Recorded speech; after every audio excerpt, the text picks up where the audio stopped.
Colors TV के popular serial मन्नत में विक्रांत ने पकड़ लिया है मन्नत को अपने कमरे में छुपते हुए। मन्नत इस घर में आ चुकी है, विक्रांत की शर्तों को अपना चुकी है जस्ट बिकॉज वो ऐश्वर्या का राज खोलना चाहती है, उसका सीक्रेट जानना चाहती है। बट यहाँ पर कुछ ऑकवर्ड मोमेंट्स भी क्रिएट हो जाएंगे जब विक्रांत अपने कमरे में कपड़े चेंज करने के लिए आएगा और पूरी तरह से ड्रेस्ड नहीं होगा और मन्नत सोफा के पीछे छुपी होगी, काफी ऑकवर्ड फील कर रही होगी और विक्रांत को जैसे ही वो दिखेगी विक्रांत उसकी तरफ बढ़ता चला जाएगा और मन्नत जो भी रीजन देगी वहां पर आने का,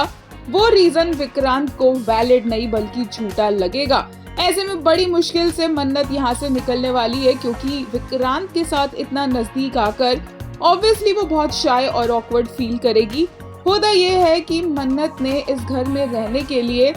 आरजू से माफी मांग ली और कहा कि उसने गलत समझ लिया कि वो ऐश्वर्या है और उसके ऊपर से उसने विक्रांत का कॉन्ट्रैक्ट भी साइन कर लिया। धैर्य ने कॉन्ट्रैक्ट पढ़ा, कॉन्ट्रैक्ट परफेक्ट था और फिर धैर्य ने बोला कि मन्नत ये सब कुछ कर लेगी ना, और मन्नत ने कहा कि इससे पहले इतनी प्रॉब्लम्स आई हैं, आपका साथ था तो मैंने सब कर लिया। और धैर्य हाथ पकड़कर मन्नत को बोलता है कि मेरा साथ तो हमेशा रहेगा ही। विक्रांत इन दोनों को ऐसे देखकर काफी अपसेट हो जाता है। बट फाइनली मन्नत अब सलूजा मैंशन में रहेगी, ये भी कॉन्ट्रैक्ट का ही हिस्सा है और इसीलिए मन्नत यहाँ पर ऐश्वर्या के कमरे की छानबीन करने की कोशिश कर रही होती है कि तभी उसे लगता है कि विक्रांत आ रहा है और वो फटाफट विक्रांत के रूम में चली जाती है। आगे क्या होगा वो हमने आपको बता दिया है, but on the other hand Vikrant बार बार मन्नत की तरफ खिंचता चला जाएगा, इतना कि जब वो अपने रूम में अकेले रेडी हो रहा होगा तो शीशे में देखकर वो खुद को याद दिलवाएगा कि मन्नत इस घर में उसके लिए नहीं है, मन्नत इस घर में पैसों के लिए आई है। मन्नत अपनी लाइफ में मूव ऑन कर चुकी है, वो मैरिड है और तू भी शादी कर रहा है, ऐसा विक्रांत खुद को याद दिलवाएगा